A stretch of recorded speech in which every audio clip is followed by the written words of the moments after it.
Let's have a good time. Midnight, from another land, side, side, yeah. I'm feeling good, y'all feeling good, yeah. Come on, let's get on the floor. Y'all looking good and feeling good. We have someone ready to put it down. Hey, what you wanna do? I wanna see you move and dance all night, yeah. And see I do what you do, and dance without you. Show how you do it, show how you do it. You do it all night long until the break of dawn. How you do it, show how you do it. Out in the city, I've got your baby. Honey, my heart, I'm in the drink on. I'm a little tipsy, tipsy. That's how I do. But nothing's gonna stop from making my move. Yeah, I'm feeling good and feeling good. Okay, you know what? Listen, I just gave you guys a little bit of taste. I played a little more than that than I was supposed to because I was really jamming to that session. What's up, everyone? It's your girl, DebraSue, Glass City Talent, in the studio with Toledo to the World, live with DebraSue. And I have a very, very special guest today, Mr. Eric Epitome Smith. Good What's up? friend of mine and a very talented musician. My goodness, you have come such a long way from when I remember you back in the day, sir. You have really perfected your craft. How are you, Eric? Good. Thank you so much. It's an honor to be here. And Uh, we not don't put no pictures out of me being a kid now because I we go way back. Listen, I was going to, but I decided, you full grown man now. I wouldn't want to, I wouldn't want your wrath to come back on me. I could get you when you was a little kid or whatever, but we ain't there no more. Yes, yes. Those are our skating days and our days from far, Oh far, far yeah. away, but still very precious memories nonetheless. So very happy to have you on. We have Eric Smith in the house, everybody. He is a Toledo native who my goodness, I think just about most people know of the Smith family and the musicians in the Smith family. His dad is a musician from Toledo, or played in Toledo for many, many years, and Eric has followed his footsteps and actually, really kind of gone a little bit further. You've been with your band for over 20 years and you play all over. I am so, so proud of you. Your music is live. You're doing great. I just can't, I'm lost for words at how far you've come. I'm so, so very, very proud of you, Eric. Thank But what I want to do, sir, is I want to hop into the show before we start talking about, old times and new music, okay? Because we'll get to the new music in just a moment. But let's talk about Eric. Eric. Let's talk a little bit about your background, Eric. Let's talk about, first of all, how did you get involved with music? I know it's a family thing for you, but let's talk about your specific experience and why you decided to take this path. you. Music has always been in our house. I mean, with my dad and the band always performing, practicing at the house, so I always heard it. Even in elementary school, I did like the clarinet. Then as I got older, I took piano lessons and learned how to play the saxophone. And I just always thought music just needed to be part of my life. And that's all I maintained that even when I was playing for myself. But it wasn't until I got a little older when I took it more serious on the professional level, trying to perform, trying to write music, and get out there and just have a good time because music makes people move and it affects them in so many different ways. But Yes. even my grandmother, she played the piano ever since she was 15 up until her 90s. So yeah, Wow. music has always been, like I said, just part of our family life. My uncle Bobby Smith, uncle known as Blind Bobby, Blind, Mm-hmm. he's a blues player there in Toledo, and some other family members they're doing music as well. So it's it's part of who we are. What I find interesting and what our audience doesn't know, Eric, and I really want to kind of delve into this with you, is that when you started to learn your craft, you actually, you had the full spectrum of everything it needed to take to learn music. And then what people don't know is that at this point in your life, you are legally blind. How at this point, first of all, at what point did you actually realize that you had a difficulty with your vision? Um, when I didn't pass my eye driving test to get my driver's.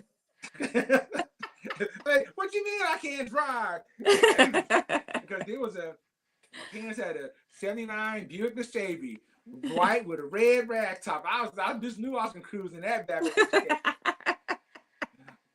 But I started having problems seeing small print at first, seeing at nighttime. And pride was in my way as well. I didn't want to carry a cane until one night I ran into a pole and got busted Oh, across my left eye. yeah. So that's when I started realizing I was having difficulty. Okay. I went to the eye doctor and they told me that I have what is called retinitis pigmentosus, which is in our family, like over 20 family members have the eye disorder. Mm-hmm. And that's, when you're a teenager, you're not thinking about, you think about kicking it, doing things. And now here it is that now I'm losing my sight. So it was a big adjustment that I had to do. Sure. Yeah, so that was around 16, 17 at that point, right? Where you actually started to realize, did it discourage you at all? Were you discouraged because obviously you had a love of music, you were very active in skating, and you even remained active with skating even after you had your condition diagnosed. It didn't stop you apparently, because look at you now, all these years later, and you are, I mean, you have gone from cities to city, you've played, large.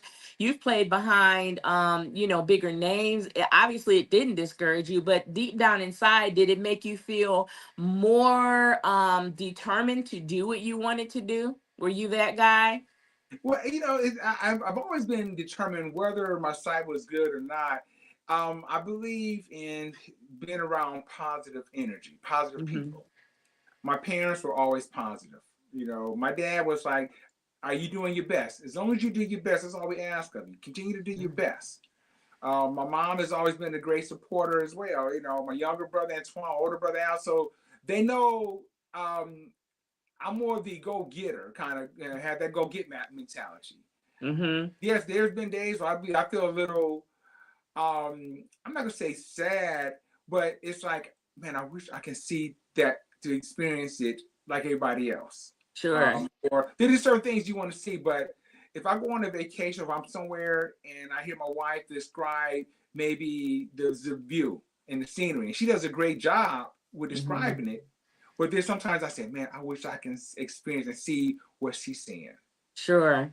You know what I have found though, because I have a couple friends that have disabilities like that, and I would say I think that you guys have such a bigger appreciation for life, because if you can't see with your eye, you're able to visualize with all your other senses, and I think that as fully capable people, sometimes we overlook the beauty of the small things because we don't use all of our senses to see with our with our ears, and to see with our nose and our mouth, and to when I say see, I mean figuratively, of Right. course.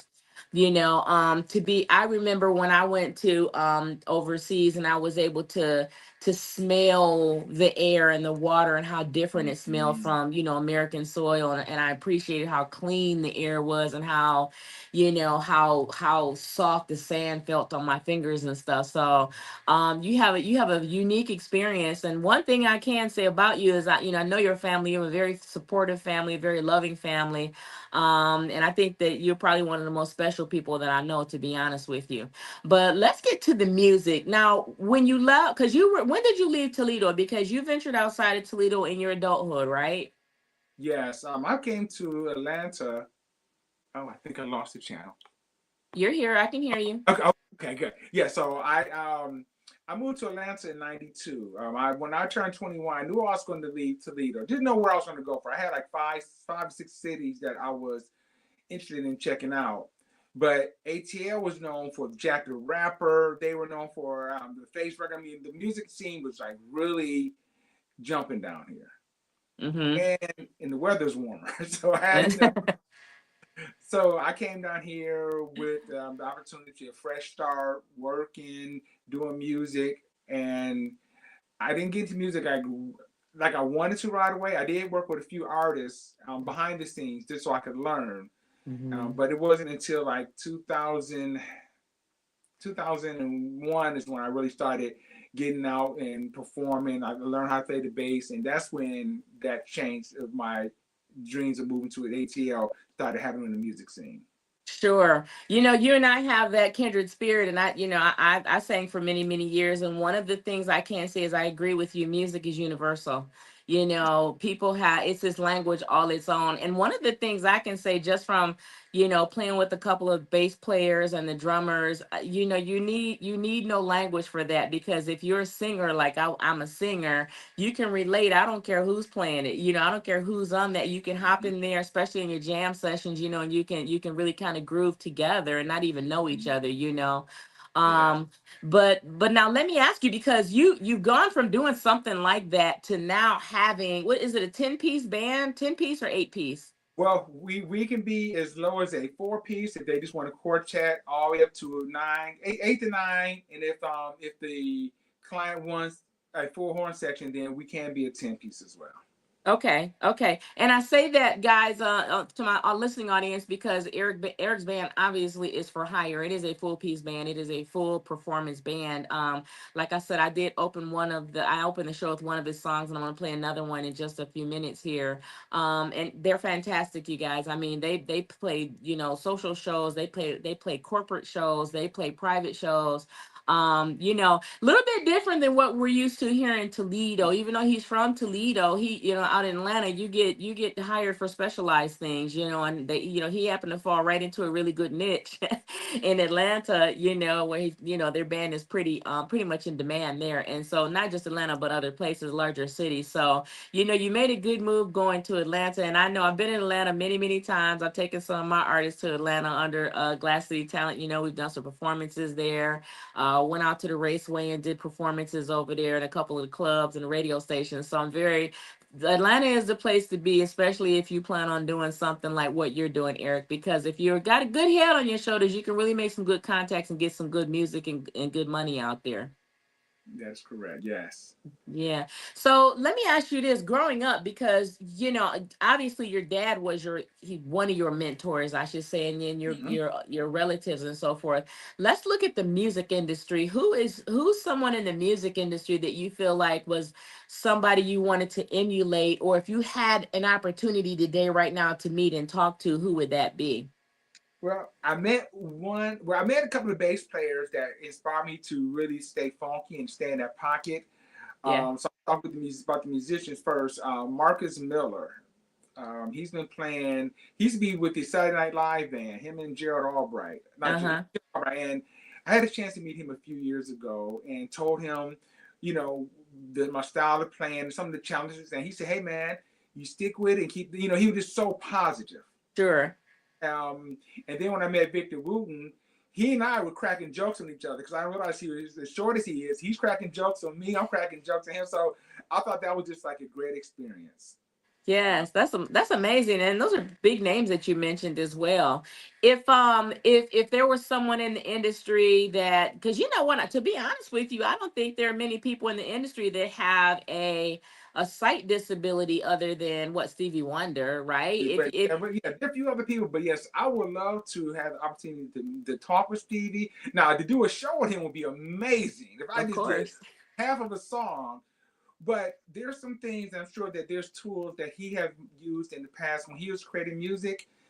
Even though I try to expose myself to a lot of the tools that are used in the studio to make Hmm. my job easier, I'm trying to learn. But there's some times where I still need someone with sight just to make sure that they are hidden or pressing the EQ slider right where it needs to be. And there's still some things that require sight. I'm not going to bypass that Sure. reality. However, I just was curious on too, what tools did Stevie use when he was writing songs, especially one of my jams, "What the Fuss," he put out years ago, and that song had Prince playing the guitar on it. It's nice, you know. Sure. But just hearing him as a writer, a composer, and all the music that he had written over the decades, that still stand the test of time. You play a Stevie Wonder song now, people still love it. Yeah, people still love Stevie. Stevie is an icon of all generations. But speaking of writing and composing, is that what you do? You write and compose your own music, or do you guys just get in the studio, and kind of jam with each other and then hit your recording like that? Because I've managed a lot of people, and I'm curious, for someone who does not have sight, how do you relate to the rest of your band members? Hey, we're going to compose a song, and everybody kicks in, or how did you do that? And do you do your own lyrics and your compositions? So I write the majority of my lyrics. I did, like, with my female singer, her name is Delisa Cunningham. I had came up with a song back in 2020 that I wrote. So I had the concept, but I wanted her perspective on, because the song was called "Try to Forget," Hmm. and so I did the chorus and the bridge, and I told her with the thought behind it, and I gave her the creative rights to write the verses of the song. And we sat down. I had the music by KRK Beats. I explained to him what kind of groove I wanted. He gave it to me, and we put the music together, the lyrics together with the song. And then we went to the studio and we recorded it. I did the bass line. I had did the keys, and we laid it out. And I was really happy with the product. But then other songs that I have written, I listened to it and I asked myself, does it make sense? Yeah. Is it relatable? Uh-huh. And that's where I would ask the other musicians. I say, hey, what do y'all thought? What are your thoughts about this particular lyric? What do y'all thoughts about this? And I'm really fair, because if they have input on a song, or guess what, I'm giving them the credit on it as well. I'm like, my Hmm. first question is, are you a BMI or ASCAP? Because I'm gonna give you your credit for your input. I'm not greedy. I like to hear that as a manager. I love to hear that when you say, performing rights organization, and you start naming them off, I know exactly what you're doing and what you're talking about. That's amazing. I like that. Welcome to the platform, Jonathan and Brenda. I appreciate you guys tuning in. Eric, let me ask you this other question, because I feel like you talked about Stevie being someone, if you had an opportunity to speak to him or to sit down and ask him questions, how he did this, that, and the third, because you can relate to that. How do you feel like somewhere in your realm of possibility, that maybe what you're doing is setting an example for other disabled children, maybe other babies and younger people who cannot see? Because you're hugely encouraging, to know that you have a disability, and you don't let it slow you down at all.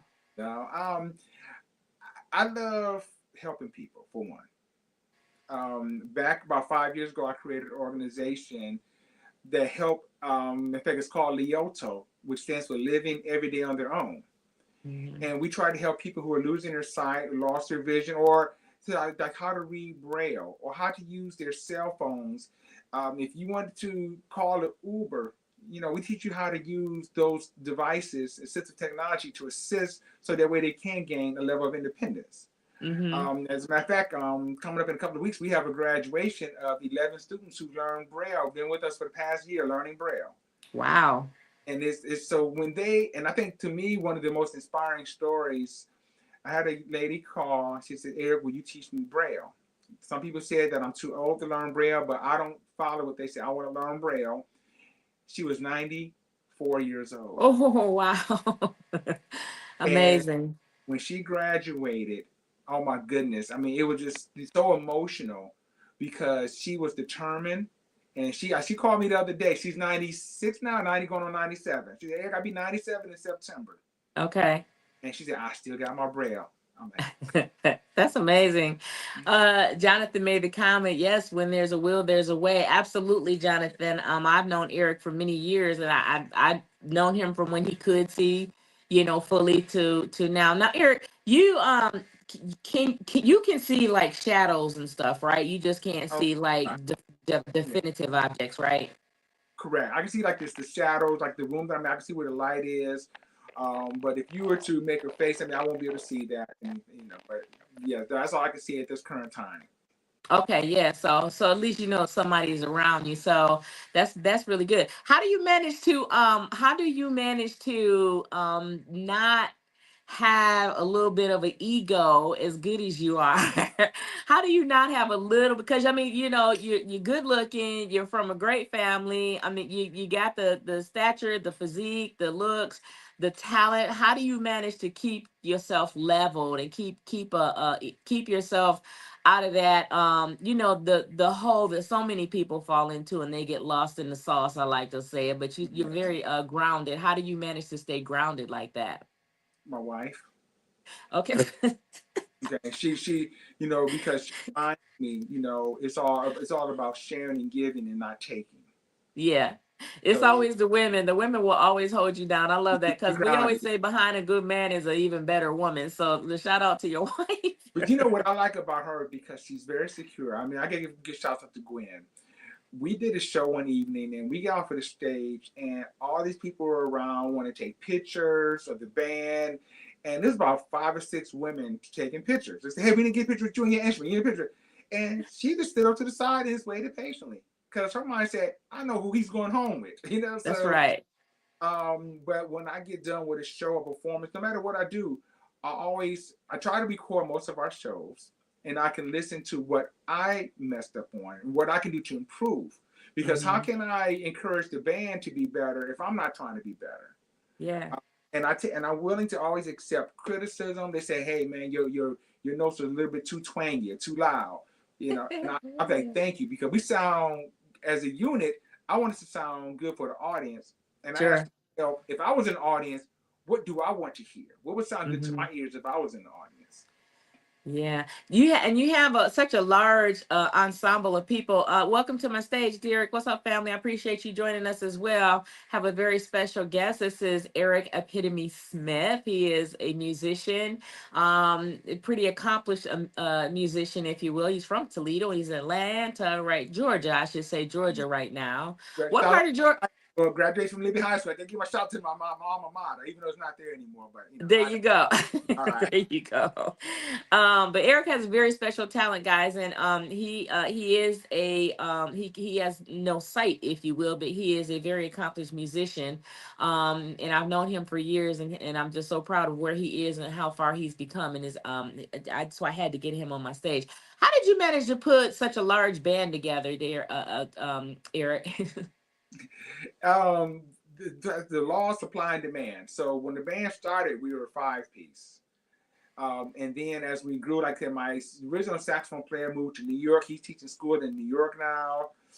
My original drummer, he is touring with another artist over in Europe currently. My guitar Wow. player left the band to pursue his career. So as time went on, they people still saw that I was still performing, still doing music, just bringing in different players. Mm-hmm. So there's been a few events where I put on 2 shows a year. I do a spring show, which is our anniversary show, and then I do a fall concert, which is a bring awareness to my nonprofit. So when I tell the musicians that, hey, there's gonna be other jobs that's come along, but yeah, we still got to give back. Are y'all That's down with being on the team? And from there, we developed a sound that when they heard the playback, they like what they heard. They say, when's our next engagement? When is our next rehearsal? So, and I'm fair. When the money's right, they know I'm paying everybody. Generally, I pay everybody before they even step on stage. Gotcha. Wow. Okay. So I'm like, because my contract said, hey, I need the money before we step on stage. And then while they give me, knowing that you got paid before you get on stage, it's like the extra energy comes from Yeah, you as well. yeah. So they'll self-invite themselves to the next to the next gig. I'm showing up anyway. Yeah, it's interesting concept, and that's why I asked you how you managed to have this glue to make everybody stick together. Because in back in my day, before my medical career, I actually was with 3 different bands, and after about 4 or 5 years, people just start falling up. Bands fall apart, and even the best bands and the best groups in the industry, they fall apart. We think of some of our big groups, Beyonce, Destiny's Child. We think about the Jacksons. We think about NSYNC and Backstreet. Everybody at some point, even at their highest point, they break up and you wonder why. So when you have a group such as yours and you stay together for as long as you have, I think a lot of it too is probably the music because you're more jazzy R&B, right? Correct. Yeah, so I think the music, I think most folks in the jazz and the R, well, jazz section anyway, I think you guys, once you get a groove and you get that family vibe together, it just tends to work. It does. Is there ever an occasion that you've had where it didn't work and you felt like maybe somebody wasn't right for the band and you asked them to leave? I'm big with punctuality, and I understand in Atlanta traffic can be a mess, and I get that. But when it's a gig night, I like everybody to be there. I'm not trying to find out where you are. That's stressful on the music director. That's stressful on me trying to like, Yeah. are you over here before? And then if you miss sound check, that's my pet peeve.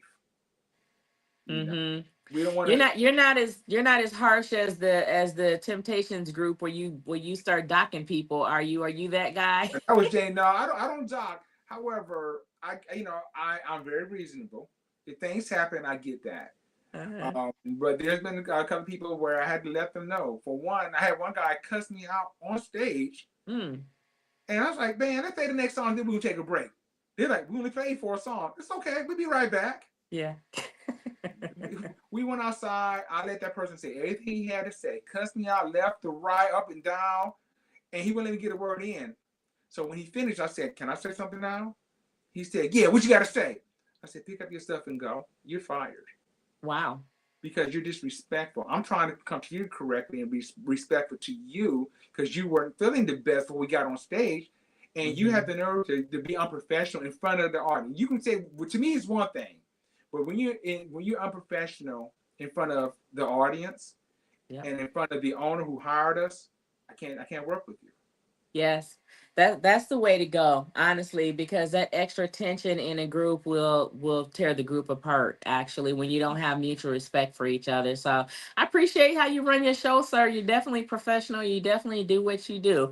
That being said, I'm gonna get into your next song here, okay? Let me pull it up All right. real quick. Let me see here. And before you play the song, if you don't mind, Yes, I'd like to sir. tell people the reason I wrote this song is because there's always been a time, and I think everyone can relate to this. You get a phone call, you may be at work, and you get a text, and you tell yourself, you know what, I'm gonna call them when I get home from work. You get home from work, you get busy, the day go by. You say, you know, I'm gonna call them Mhm. tomorrow. And then 2 weeks go by, you forgot to call. When you run into that person, what's the first thing you're gonna tell them? I meant to call you. I meant to That's call. right. And, and that's where and why I wrote this song. Okay. I'm gonna pull it up here because guys, let me tell you, this music is on YouTube. It's on iTunes. I think you're on iTunes too, right? You're Yeah, on all the major iTunes platforms. and Bandcamp as well. We're on Bandcamp. Okay. All right. Let's take a little bit to take a little bit and listen to this song, okay? I want to make sure I play the right song first, and that is not it. So 1 second here. Here we go. Okay.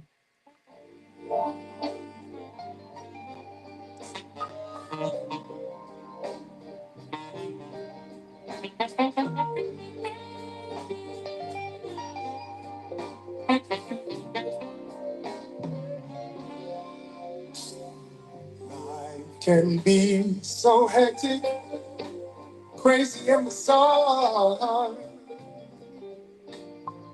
Thinking of you while driving in my car. She'll take a moment to dial you up and say hello. Hello, hello, hello.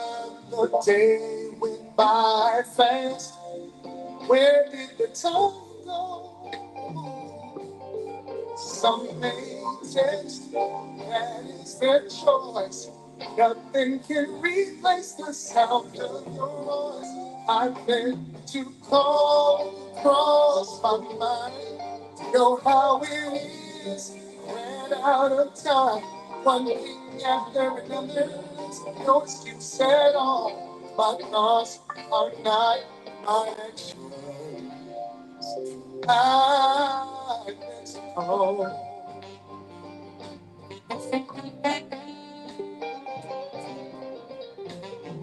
Blame Not reaching out to you. Put a call while we're lying at the Starbucks strike. Rather hear your voice in real time, not text my screen. Hearing your voice directly, let me know what you really need. Some may text, that is their choice. Nothing can replace the sound of your voice. I get to call when you cross my mind. Know how it is. Right now, you're trying one thing after another. That's no excuse at all. My thoughts are not my actions. I take a minute to be the best that I can. I'll make you call me Mr. Telephone Man.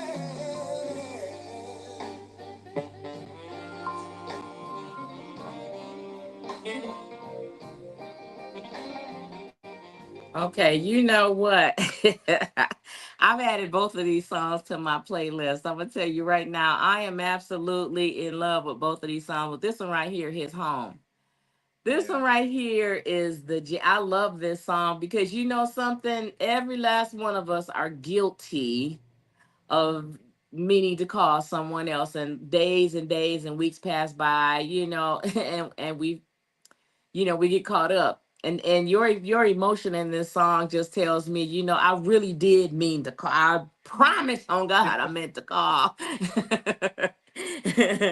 I love the song. You guys go get the music. Go get the music from Eric Smith. Not the person that's featured on that is JW. I like that. DUBBAU. I like that. Is and who's on the strings on there? Okay, so the strings, that's my dad. I always wanted to have a song to leave as a legacy. My dad and I performing together. So that's my dad playing the guitar on that. Okay, listen, he tore it up and tore it back down and put it back together again. Yeah.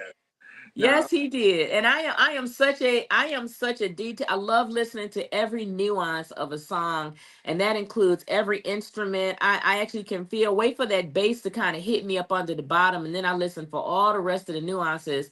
And I'm telling you, everybody did their thing there, from the singer to the players. And your dad is absolutely, he's been phenomenal, but he really sounds really good on that song. So again, guys, that song is I Meant to Call. Go get that song on it's on all platforms now.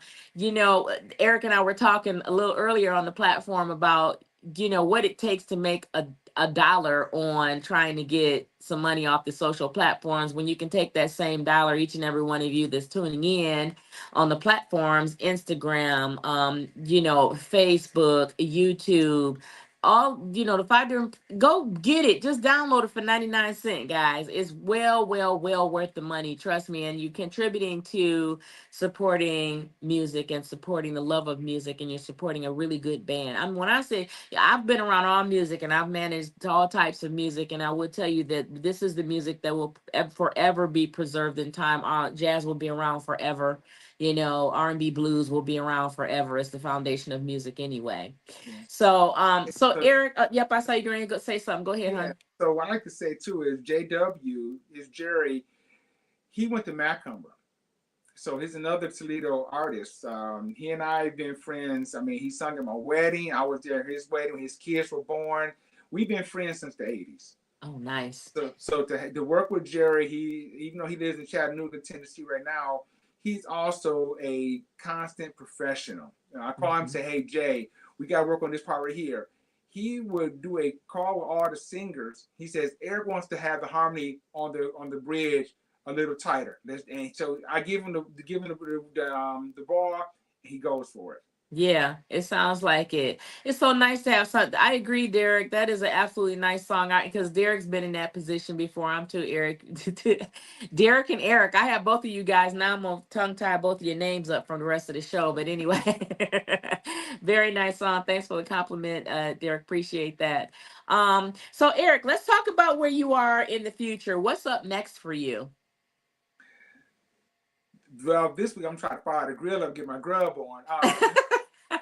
No, we have been together in April. Well, I'm doing a couple of corporate gigs to finish this year out. But in April, the last weekend in April, I plan to do a big 20-year anniversary bash for the band. Of Uh, 2026. yes, and this Okay. show right here It's going to be dripping with finesse. Everybody want everybody to be clean, fresh, Jeff. I'm having it catered.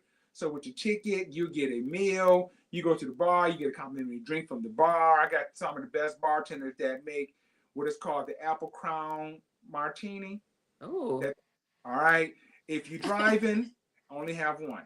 All right. I'm putting that out there. Take an Uber to the show. There you go. But we do have opening acts. I have all kind of vendors out there, like from jewelry to cupcakes to Mary Kay to insurance. So it's like an event. And this show right here for the 20th anniversary show, all the band members who have worked with me in the past that I'm cool with, they're flying in town for this as well. Amazing. And that's going to be in Georgia. Yes. What part?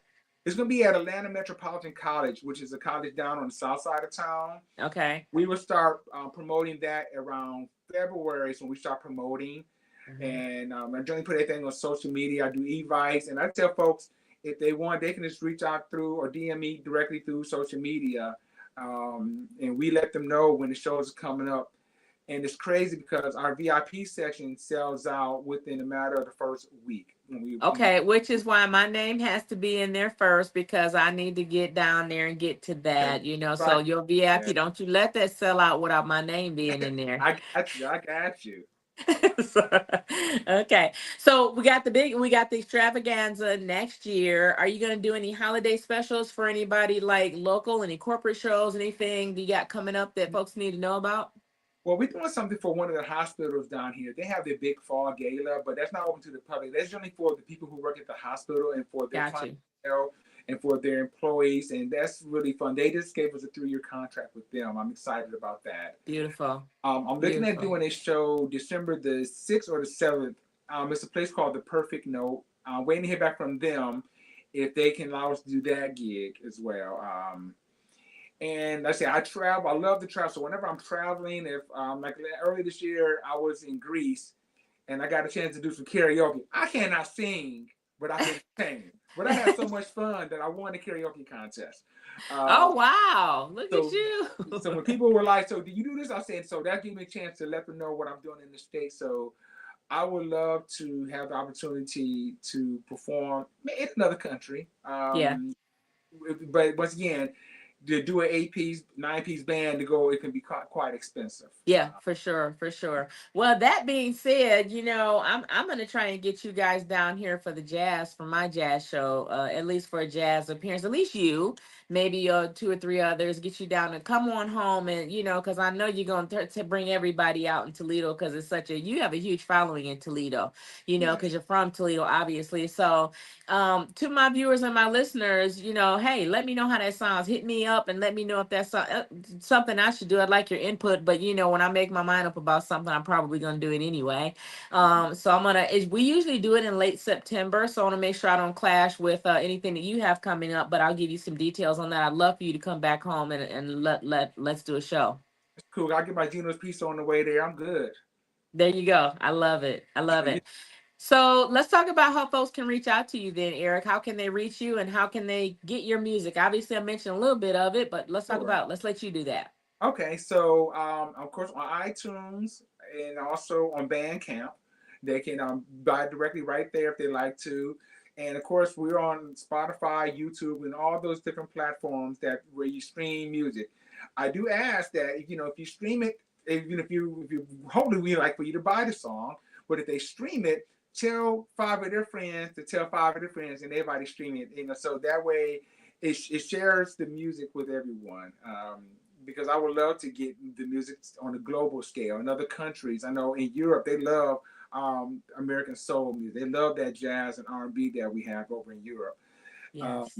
But on social media, on the platforms Facebook, IG, and TikTok, is Eric Epitome Smith, and that's why I'm on those platforms. Love that. And just for my disclaimer, this is for you social media platforms that are going to ask me anyway. Yes, Eric Smith does own the rights to this music. He is the Yes. composer. He is the everything to the music. So I do have permission to play his music on this show. So please do not mute it out. Yeah. So yes, I do have Yeah. permission from the owner. He is sitting right here talking to me, right Right. adjacent to. Let's see, my hand is this way, so he's right there. And There we this is, go. I So tell people to, especially artists, young artists that are coming up, learn the business industry, learn how to own your music, learn how to copyright it the proper way. that's right. Establish your legacy, establish your catalog. Because even if it's a song that you don't sing, but somebody else is able to sing, you have the rights to say, yes, my music can be used. You can give permission, and it really is a good feeling knowing that you have ownership of your creativity. Absolutely. You're speaking my language right now. As you know, that's the one thing I've encouraged all artists, please do not do that poor man copyright, nonsense. In my opinion, you can call it whatever you want to. But in my opinion, as a manager, I say get it done legally and go ahead and get it through, the .gov. Right. Okay, copyright.gov. Just go ahead and do it that way. Make sure, and that way, you're safe from now till whenever your copyrights expire. And then you just renew them or what have you. But always protect yourself, protect, and do it before you put it out. And you want to give people a little Mhm. taste of stuff. Don't do that. Get your copyrights on there. Make Yeah. sure you have yourself registered with your performance rights organization so that everybody in your group and everybody who has some type of credit on the song is getting properly credited appropriately. Okay. Speaking of people in the group, would you like to give anybody a shout out, sir? Yes, I would like to shout out the entire Epitome Show band. I'm gonna go by their names: drummer Dale Rivers, female vocalist Delisa Cunningham, Kafir Nicole, male vocalist JW, also known as Jerry White, keyboard player Anthony Carter, guitar player Sean McMorris, and of course my Dexter Tolson, the saxophone player, and myself, bass guitar holding down that bottom. That's what I There do. you go. And And of and on course, the I talk to my wife Gwen and my daughter Ann and my new grandbaby Eliza and my son-in-law Darian, brother Antoine and his wife, and everybody else who got number, and mom and dad. Love you. there you go. Can't forget your dad because he started it all. So we had to get him in there as well. So, Eric Epitome Smith, I want to thank you so very, very much for joining the platform. All of my listeners on the various platforms, please like and share this video. This is one of the ones I highly endorse. I think his music is great. He's a really good person. He's from this great city of Toledo, and he's now representing the great state of Georgia. You go share and go get that music. Go ahead and download it, put the little extra 99 cent down, and go ahead and support your local artist or your artist from far away. It doesn't matter. If you like the music, just go ahead and buy it. Okay. At least put it on your playlist and share it. Okay.